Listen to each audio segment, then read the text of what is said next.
जय जय रघुवीर समर्थ। श्रीमद दासबोध दशक 13वा नामरूप समास 7वा प्रत्यय विवरण नाम। श्रीराम समर्थ। निर्मळ आभास निराभास तयास दृष्टांत आकाश। आकाश म्हणजे अवकाश पसरला पैस। निर्मळ निश्चळ निराभास अशा परब्रह्मास फक्त आकाशाचा दृष्टांत देता येतो। आकाश म्हणजे ऐसपैस पसरलेले अवकाश होय। आधी अपैस मग पदार्थ। प्रत्यय पाहता यथार्थ प्रत्ययन्वीण पाहता व्यर्थ।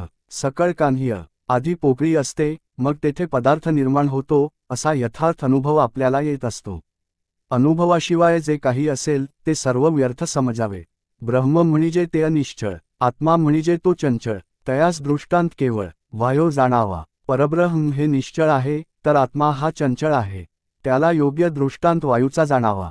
घटाकाश दृष्टांत ब्रह्माचा, घटबिंब दृष्टांत आत्म्याचा, विवरता अर्थ दोहींचा भिन्न आहे। ब्रह्माला घटाकाशाचा दृष्टांत देतात तर आत्म्याला घटबिंबाचा दृष्टांत देतात।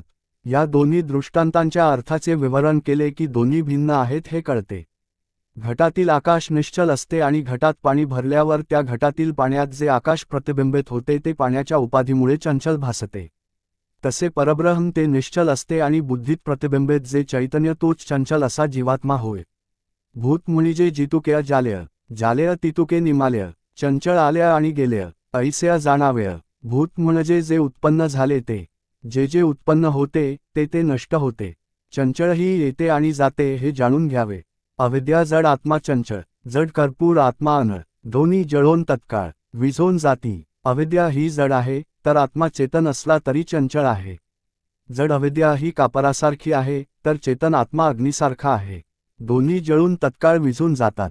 ब्रह्म आकाश निश्चळ जाती, आत्मा वायो चंचळ जाती। परीक्षवंत परीक्षिती खरेय किय खोटेय। ब्रह्म आणि आकाश हे निश्चळ स्वभावाचे आहेत तर आत्मा आणि वायू हे चंचळ आहेत। परीक्षवंत परीक्षा करून काय खरे काय खोटे हे अचूक जाणतात। जड अनेक आत्मा एक, ऐसा आतानात्मा विवेक। जग वर्तविता जगन्नायक, तयास म्हणावेय। जड किंवा स्थूल पदार्थ अनेक आहेत, आत्मा एक आहे असा हा आत्मानात्मविवेक आहे। तो आत्माच सर्व जगाचा चालक आहे म्हणून त्यालाच जगन्नायक म्हणावे। जड अनात्मा चेतवी आत्मा, सर्वीय वर्ते सर्वात्मा, अवघा मिळून चंचळात्मा निश्चळ नव्हे। जड अनात्म वस्तूला आत्मा चेतवितो, सर्वांना जो प्रेरणा देतो त्याला सर्वात्मा म्हणतात आणि सर्वांचा मिळून जो अंतरात्मा त्यालाच चंचळात्मा म्हणतात। तो म्हणजे निश्चल परब्रह्म नव्हे। निश्चळ ते अपरब्रह्म, जेथे नाही अदृश्य भ्रम। विमळ ब्रह्म ते अनिभ्रम, जैसेय तैसेय। परब्रह्म निश्चळ असते तेथे दृश्यभ्रम नसतो। विमळ ब्रह्म हे भ्रमरहित जसेच्या तसेच असते।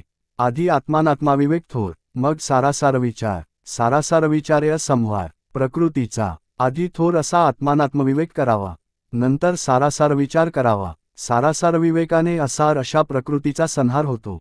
विचार्य प्रकृती संहारे, दृश्य असतांच ओसरे, अंतरात्मा निर्गुण्य संचरे, अध्यात्मश्रवण्य। केवळ विचारानेही प्रकृतीचा संहार होतो आणि दृश्य जगत दिसत असूनही नसल्यासारखे होते। अध्यात्मश्रवणाने अंतरात्मा निर्गणात प्रवेश करतो, त्याच्याशी तादात्म्य पावतो। चढता अर्थ लागला तरी अंतरात्मा चढतची गेला, उतरल्या अर्थ्य उतरला। भूमंडळीय जसा अर्थ लागेल त्याप्रमाणे अंतरात्मा बनतो। उन्नती करणारा अर्थ लागला तर अंतरात्म्याची आध्यात्मिक उन्नती होते। उतरता अर्थ लागला तर अंतरात्माही भूमंडळी उतरतो म्हणजे दृश्य जगताशी तादात्म्य पावतो। अर्थासारिखा आत्मा होतो, जिकडे नेला तिकडे जातो। अनुमानेय संदेहीय पडतो, कान्हीन एक। जसा अर्थ लागेल त्याप्रमाणे अंतरात्मा बनतो, त्याला जिकडे न्यावे तिकडे तो जातो। अनुमानाने तो काही वेळा संदेहात पडतो। निसंदेह अर्थ चालिला तरी आत्मा निसंदेहची जाला। अनुमान अर्थय जाला, अनुमानरूपी नि संदेह अर्थ लागला तर अंतरात्मा नि संदेही होतो। अनुमानिक अर्थ लागला तर तो अनुमानरूप होतो। नवरसिक अर्थ चाले, श्रोते तद्रूपची जाले, चाटपण्य होऊन गेले, चाटची अवघे। अध्यात्मनिरूपणात किंवा कथेत नवरसात्मक वर्णन असेल तर श्रोते त्या वर्णनाशी तद्रूप होतात। चावटपणाचे वर्णन असेल तर ते ऐकून श्रोतेही सर्व चावट होऊन जातात। जैसा जैसा घडे सांग, तैसे गुह्यराचे रंग, याकारण्या उत्तम मार्ग पाहोन धरावा। जसा संत घडतो तसे सरड्याचे रंग बदलत असतात, अंतरात्म्याचेही तसेच आहे। म्हणून माणसाने विचारपूर्वक उत्तम मार्गच धरावा। उत्तम अन्य बोलत गेले तरी मन अन्नाकारची जाल्य, लावण्य वनितेचे वर्णिल्य तरी मन तेथेंची बैसे। उत्तम अन्नाविषयी बोलणे चालू असेल तर माणसाचे मन अन्नाकारच होते. स्त्रीच्या लावण्याचे वर्णन चालू असेल तर मन तेथेच तादात्म्य पावते. पदार्थवर्णन अवघेय किती म्हणून सांगाव्य, परंतु अंतर्य समजाव्य, होय की नव्हे, याप्रमाणे ज्या पदार्थाचे वर्णन करावे तेथे मन तादात्म्य पावते. त्याचे किती म्हणून वर्णन करणार, पण प्रत्येकाने आपल्या मनाशीच विचार करावा की असे होते की नाही. जेय जेय देखिल्य आणि ऐकिल्य ते अंतर्य दृढ बैसल्य, हे तन्हित परीक्षिल्य परीक्षवंतीय. जे जे माणूस पाहतो किंवा ऐकतो ते त्याच्या अंतरी सुदृढ होऊन बसते. म्हणून काय केल्याने हेत होईल आणि काय केल्याने अनहेत होईल याची परीक्षा करून परीक्षावंताने ज्यायोगे हेत होईल ते करावे. याकारणे सर्व सांडाव्य, एक देवास ढुंडाव्य, तरीचवर्म पडे ठाव्य, कान्हीन एक. म्हणून माणसाने इतर सर्व काही सोडून द्यावे आणि फक्त एका देवाचा शोध घ्यावा. म्हणजे त्याला यातील रहस्य थोडेफार कळून येईल. नाना सुखेय दैव केल्य, लोकेय तयास चुकल्य, ऐसिय चुकताच गेल्य, जन्मवरी. अनेक प्रकारची सुखे देवानेच उत्पन्न केली आहेत, पण लोकांना देवाचाच विसर पडतो. ही त्यांच्याकडून चूक होत असते. अशी चूक करीतच त्यांचा जन्म वाया जातो. सर्व सांडून शोधा मजला, ऐसेय देवची बोलिला, लोकीय शब्द अमान्य केला, भगवंताचा. 23 सर्व सोडून मला शोधा असे प्रत्यक्ष भगवंतांनीच सांगितले आहे. पण लोकांनी भगवंतांचाही शब्द मानला नाही. म्हणून नाना दुःख्य भोगिती, सर्वकाळ कष्टी होती, मनी सुखची इच्छिती, परी ते कैंचय. म्हणूनच त्यांना नाना प्रकारचे दुःख सोसावे लागते आणि त्यामुळे ते सर्वकाळ कष्टी होतात. मनात तर त्यांना सुखाचीच इच्छा असते, पण ते कसे मिळणार. उदम सुख जया लागल्य, वेडेय तयास चुकल्य, सुख सुख म्हणताच मेल्य, दुःख भोगिता. ज्या भगवंतापाशी उदम सुख आहे त्या भगवंताला वेडे लोक विसरतात. त्यामुळे सुख सुख असे म्हणत असता दुःख भोगून मरून जातात. शहाण्याने ऐसेय न कराव्य, सुख होये त्यांची कराव्य, देवासी धुंडीत जाव्य, ब्रह्मांडा परतेय. म्हणून शहाण्या माणसाने असे चुकू नये. ज्यायोगे सुख होईल तेच करावे. ब्रह्मांडाच्याही पलीकडे जाऊन देवाला धुंडावे.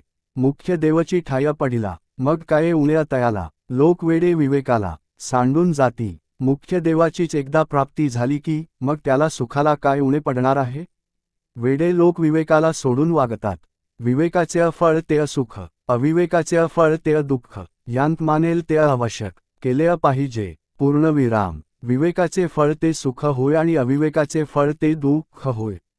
यांपैकी ज्याला जे हवे असेल ते मिळावे म्हणून जे करणे आवश्यक आहे ते त्याने केले पाहिजे. कर्तयासी ओळखाव्य, यास विवेक म्हणाव्य. विवेक सांडिता व्हाव्य, परम दुःखी. मुख्य कर्ता कोण हे ओळखणे यालाच विवेक म्हणतात. तो विवेक केला नाही तर परम दुःखी व्हावे लागते. आता असो हे बोलण्य, कर्त्यास ओळखण्य, आपले हेत विचक्षण्य, चुकव नये. असो आता हे बोलणे राहू दे. विचारवंताने मुख्य कर्त्यास ओळखावे व आपले हेत साधावे. यात चूक करू नये. इति श्रीदासबोधे गुरुशिष्य संवादे प्रत्ययविवरणनाम समास 7वा. जय जय रघुवीर समर्थ.